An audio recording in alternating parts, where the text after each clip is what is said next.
저는 이 말씀을 가지고 세상을 창조하신 예수님이라는 제목으로 함께 말씀을 상고하고 나누도록 하겠습니다. 하나님은 이 세상을 6일 동안 말씀으로 창조하셨고 7일째 되는 날 안식하셨다라고 성경이 기록하고 있습니다. 여기서 하나님이 안식하셨다는 것은 창조하시는 일을 멈추셨다는 것입니다. 그래서 하나님이 안식하셨다는 말씀을 믿는 사람들은 하나님이 심판하실 마지막 날까지 무에서 유로 창조되는 그러한 창조가 없다는 세계관을 가지고 있죠. 그래서 비둘기를 모자 속에 넣어두면 비둘기가 나옵니다. 토끼가 나오지 않습니다. 그런데 마술은 비둘기를 넣으면 토끼가 나오고 비둘기를 넣으면 종이가 뿌려져 나오는 것을 우리가 볼 수가 있어요. 어떤 사람들은 구리로 금을 만들 수 있다 그래요. 그게 연금술이라고 합니다. 그런 게 가능하다, 마술이 가능하다, 인간의 타락한 상상 안에서 태어난 이 마술이나 마법이나 무당이 하는 그런 것들 있잖아요. 아니면 이런 연금술 같은 것들은 기독교 세계관과 맞지도 않고요. 현대의 첨단 기술이 계속해서 발전하면 발전할수록 이런 것들이 다 거짓이었고 눈속임이었다라는 것을 우리에게 가르쳐주고 있잖아요. 물론 구약성경에서 하나님은 선지자들을 통해서 놀라운 기적들을 보여주시곤 했습니다. 이 기적을 보여주신 이유는 당신이 이 세상을 창조하신 유일한 창조주라는 사실을 보여주기 위해서 그러셨는데요. 엘리야를 만난 사렙다 과부의 집에도 그러한 기적이 있었습니다. 그렇죠? 다 가뭄에 들었는데 그 가족만 먹을 것이 있었습니다. 마지막 남은 것을 먹고 죽으려고 했는데 떨어지지 않았다고 합니다. 과부가 된 선지자의 아내가 그릇들을 빌려다가 문을 닫아놓고 기름을 부을 때 그러한 기적이 있었습니다. 그릇이 다 차기까지 기름이 한정없이 계속해서 나왔던 것을 우리가 알고 있죠. 이뿐만 아니라 구약 성경에서는 오직 한 분 하나님만이 창조주이심을 드러낸 사건들이 많이 있습니다. 그러나 하나님이 자기 자신을 계시하기 위해서 보여주신 이 기적들은 창조가 아니라 표적이라고 말합니다. 매번 똑같이 벌어지는 일이 아니기 때문에 그래요. 일종의 표지판 같은 역할을 해주곤 일회성으로 그칠 때가 많이 있습니다. 그래서 우리는 하나님이 6일 동안 창조하시면서 이 세상에 정해놓으신 고정된 질서가 있다는 것을 알고 있어요. 이것은 세상 사람들도 다 알고 있습니다. 예수 안 믿어도 다 아는 사실입니다. 그래서 우리 속담에 콩 심은 데 콩나고 팥 심은 데 팥난다는 속담이 있습니다. 이거는 모르는 사람이 바본 거죠. 해가 동쪽에서 뜨고 서쪽에서 지는 것은 창조주를 인정하지 않아도 상식적으로 아는 내용입니다. 그래서 예수께서도 하나님이 그 해를 악인과 선인에게 비추시며 비를 의로운 자와 불의한 자에게 내려주신다라고 분명하게 말씀하셨어요. 만약 이러한 고정된 질서가 없다면 우리의 삶이 매일매일 설레고 기분 좋은 일이 계속 벌어질까요? 상상을 해봤습니다. 만약 그런 일이 벌어진다면 재밌겠다, 좋겠다 라고 상상은 해봤지만 실제로 그런 일이 벌어진다면 불안해서 못 삽니다. 닭이 알을 낳는데 그 알에서 표범이 나오고 사자가 나오고 코끼리가 나온다고 생각해 보십시오. 닭이 불안해서 알을 낳겠습니까? 못 낳습니다. 불안해서 못 낳을 것 같아요, 저 같으면. 이렇게 닭이 낳아놓은 달걀에서 코끼리가 나오지 않고 사람이 나오지 않고 병아리만 나오는 것은 하나님이 이 세상을 창조하신 고정된 질서가 있고 지금도 그 질서로 다스리고 계신다라는 증거로 우리가 확인할 수 있습니다. 사랑하는 성도님들, 창조주 하나님을 아버지로 부르는 우리는 해가 동쪽에서 뜰 때 다른 사람들과 똑같이 일어나지만 이 아침을 시작할 때 그 하나님께 감사할 수 있는 우리가 됐으면 좋겠습니다.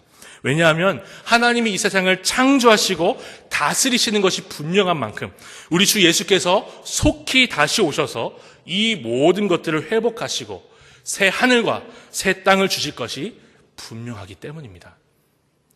감사하고 믿음으로 기뻐할 수 있는 우리 모두가 되길 소망합니다. 이러한 관점으로 본문을 보면 사도 요한이 우리에게 말하고 싶은 것이 더욱 분명하게 선명하게 드러납니다.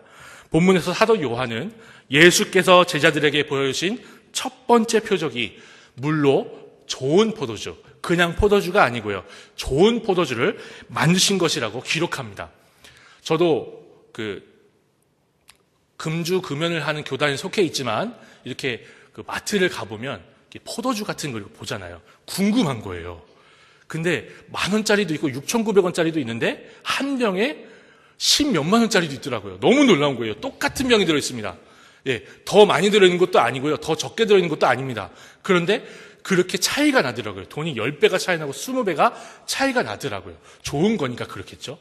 예수님은요, 6,900원짜리 포도주를 만드신 게 아니고요. 쉽게 말씀드리면 20만 원, 30만 원, 100만 원 줘도 먹을 수 없는 그런 포도주를 만드신 겁니다.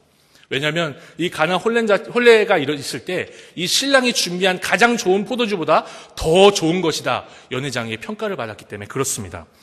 포도주를 만드는 거 제가 그 전문가가 아니기 때문에 모르지만 상식적으로 알고 있잖아요. 포도를 밟아서 즙을 내고 그 즙을 통에 담고 서늘한 곳에서 일정 시간 보관하면 알코올이 있는 그 포도주가 되죠. 이거는 전문가가 아니어도 대충 다 알 겁니다. 아실 겁니다. 다시 말하면 포도주 만들 때 중요하게 필요한 재료도 있고 장소도 있고 그리고 시간도 있습니다. 포도도 품종에 따라서 뭐 다르더라고요. 그리고 그리고 그 통을 보관할 수 있는 서늘한 장소. 무슨 뭐 광명동굴에 가면 포도주 통 이렇게 장소가 있더라고요. 그런 장소도 필요하고 한두 시간 놔둬서 포도주가 됩니까? 안 되지요. 몇 달, 몇 년을 두어야 될 것입니다. 그리고 포도주가 되기 위해서 가장 중요한 거, 방금 말씀드린 것처럼 시간이 가장 중요한 것 같아요. 그런데 사도 요한의 증언에 따르면 예수님은 껍데기도 없이 포도주를 만드셨습니다. 방금 갖다 부은 항아리에서 떠다 줬는데 포도주가 됐다고 합니다. 포도주가 된 물이라고 헬라어로 기록이 되어 있습니다. 심지어 예수께서 포도주가 되게 하신 이 물은요, 맛본 연회장이 평가할 때 가장 좋은 것이었어요. 왜 여태까지 포도주 이거 안 꺼내고 왜 여태까지 안 꺼내고 있었습니까? 라고 극찬할 정도의 포도주였어요. 이것은 원래 하나님이 만드신 질서 안에서 가능한 일입니까? 불가능한 것입니다.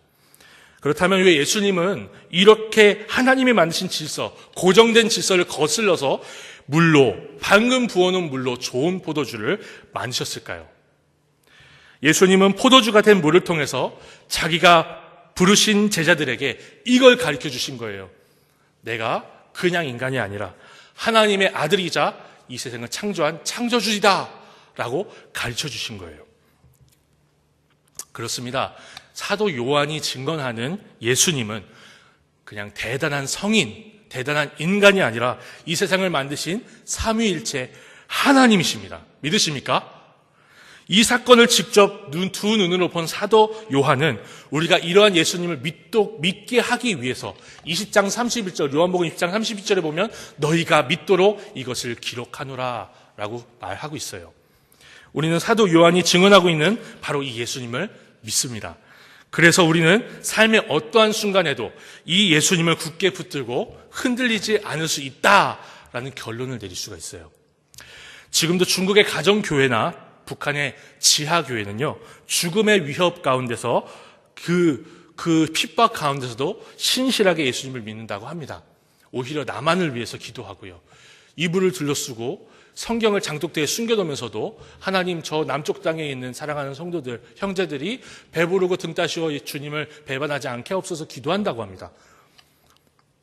특히 북한의 지하교회들은요, 얼마나 척박하고 어려운 환경 가운데서 예수님을 믿는지 우리 모두가 다 알고 있습니다. 그렇죠? 저는 속히 북한과 인권의 문제를 아주 속 터놓고 다 얘기할 수 있는 그런 날, 진짜 평화가 있는 날이 오기를 소망하고 있습니다.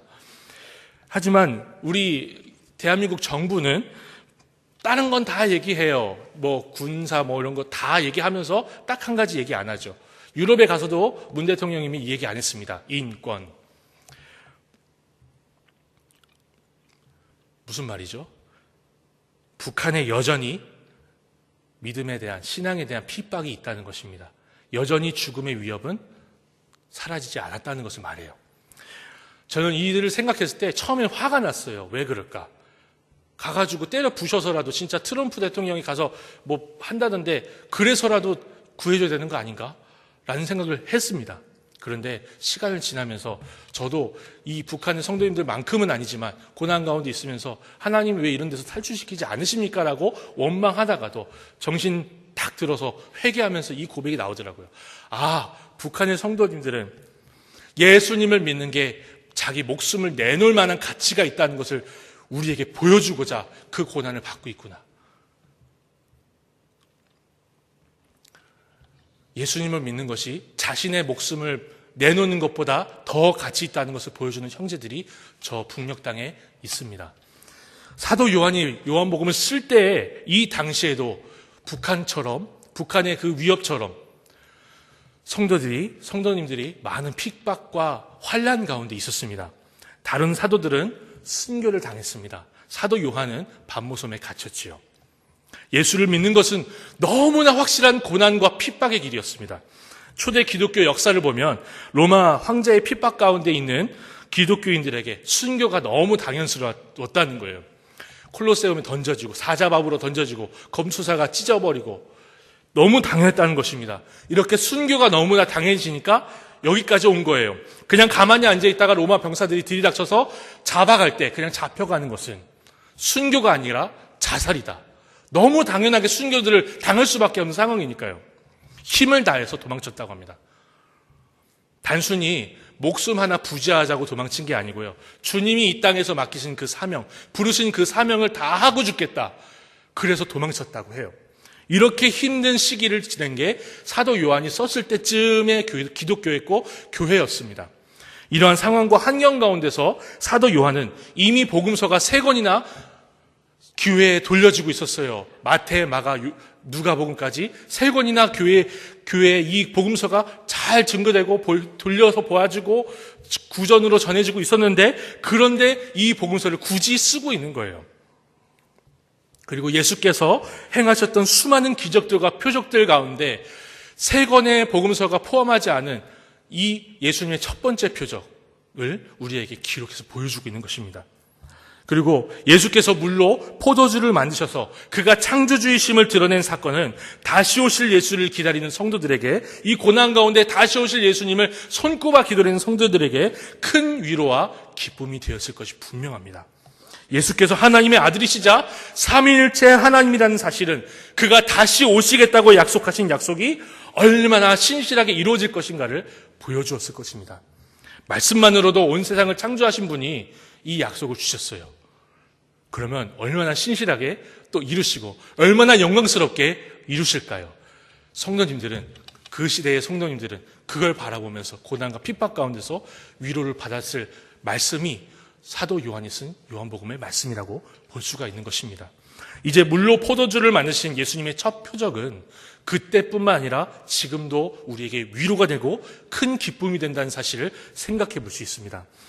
우리는 기독교에 대해서 물리적인 핍박이 없는 시대를 살고 있어요. 굉장히 평화로워 보입니다. 하지만 우리는 교회가 밖에서 오는 고통보다, 밖에서 오는 핍박보다 우리 안에서 스스로 무너져 버리는 것 같은, 우리 마음을 다 상하게 만드는 일들을 겪게 됩니다. 끔찍한 장면들을 우리가 언론을 통해서 또는 직접적으로 보게 됩니다. 이단 사이비가 교회를 무너뜨리는 게 아니에요. 정부가 우리를 탄압하는 게 아니에요. 우리 스스로 무너지는 것 같아 보여요. 작년 한 해에도 인터넷에만 보면 목회자의 세습, 김삼환, 명성교회, 김하나, 이게 굉장히 화두였습니다. MBC에서 하는 그런 프로그램, 어디서 하는 프로그램, JT, 이런 데서 하도 떠들어대서 예수 안 믿는 사람들도 다 하는 거예요. 그루밍 성폭행. 목사님 아들이 목사님이 됐네요. 이 목사님 아들이 자기가 담당하고 있던 중고등부 아이들에게 몹쓸 짓을 합니다. 오랫동안 알고 있었기 때문에 아이들이 그게 몹쓸 짓을 하는데 그게 모르는 거예요. 그루밍 성폭행. 돈 때문에, 성적인 것 때문에 목사님들이, 중직자들이 교회 안에서 얼마나 많은 아픈 모습들을 보여주는지 모릅니다. 저도 이 교회 온 지가 이제 6년 차 돼가는데요. 제가 8년 전에 있었던 교회에서 목사님이 거짓말을 하셔가지고 이 원로 목사님파와 지금 계시는 목사님파가 싸워가지고 장로님들이 예배 시간에 멱살을 잡고 흔드는 모습, 로비에서 소리 지르면서 싸우는 모습을 봤어요. 그럴 때 성경을 잘 읽다가도 그만 보고 싶을 때가 있어요. 그런 거 보면. 제가 거의 1년 1독 그만 했거든요. 그런 모습을 보면 볼수록 성경 보기가 싫고요. 기도하기가 싫고요. 예수님 믿는 게 싫은 거예요. 목사 되는 것도 싫고. 제가 근데 그런 모습들을 보면서 스스로 무너지는 걸 봤습니다. 요즘 안 나가 성도님들 많이 계신데요. 안 나가 성도님들. 거꾸로 말해보죠. 안 나가, 거꾸로 말해보면 가나, 안 성도님들이 계신데요. 교회가 싫다는 거예요. 교회 가면 사람들이 보기 싫다는 거예요. 예수는 믿는데 난 집에서 예배를 드리겠다. 이런 사람들이 점점 늘어난대요. 빌라가 많이 생겼죠. 그런 분들 계시면 다 끌어와야 됩니다. 우리 교회가 그런 역할을 좀 해줘야 되는 거예요. 성도님들이 성도님들을 불신하고 보고 싶어 하지 않아 하고 목회자들을 불신하고 중직자들을 그런 시대가 지금 이 시대입니다. 이 시대에 제가 작년에 목회 안수를 받았습니다. 갓 안수를 받은 겁니다. 이 문제가 너무 따라오는 거예요. 마음이 무너지고 힘든 거예요. 앞으로 제가 주님 부르실 때까지 혹은 주님이 오실 때까지 이 사명을 감당해야 되는데 참 두려운 게 사실이기는 합니다만 이러한 상황 가운데 놓여 있는 저에게 그리고 우리 모두에게 이 예수님의 첫 표적은 큰 위로와 기쁨입니다. 왜냐하면 교회의 머리시며 지금도 교회를 다스리시는 분이 물로 좋은 포도주를 만드신 창조주 하나님이시기 때문입니다. 믿으십니까? 교회가 안과 밖으로 어려움을 당하지만 창조주이신 예수께서 지금도 여전히 교회를 통치하시며 영원히 통치하실 것을 성경이 분명히 보여주고 있습니다. 위로와 소망이 없을 수가 없는 겁니다. 제가 그래서 목회자가 되기를 기뻐했습니다. 안수 받을 때 솔직히 두려운 마음이 있었어요. 하나님, 나도 저런 목사님이 되면 어떡합니까? 하나님, 이런 상황에서 성도님들이 목사 나쁜 사람 이렇게 하는 그런 상황에서 목사가 되는데 하나님, 나는 어떻게 합니까? 근데 기쁨이 생기더라고요. 이 말씀을 묵상하면서 위로가 있더라고요. 사랑하는 성도님들에게도 이러한 위로가, 이러한 기쁨이 있으시기를 바랍니다. 사랑하는 성도님들, 그러므로 물이 포도주가 되게 하신, 좋은 포도주가 되게 하신 예수 그리스도를 붙들고 흔들리지 않으시기를 바랍니다. 교회 밖에서 오는 핍박과 교회 안에서 일어난 타락의 소식들이 우리의 마음을 무너뜨리지 않게 하기를 바랍니다. 속히 오신다 약속하신 예수께서 창조주 하나님이시기 때문입니다.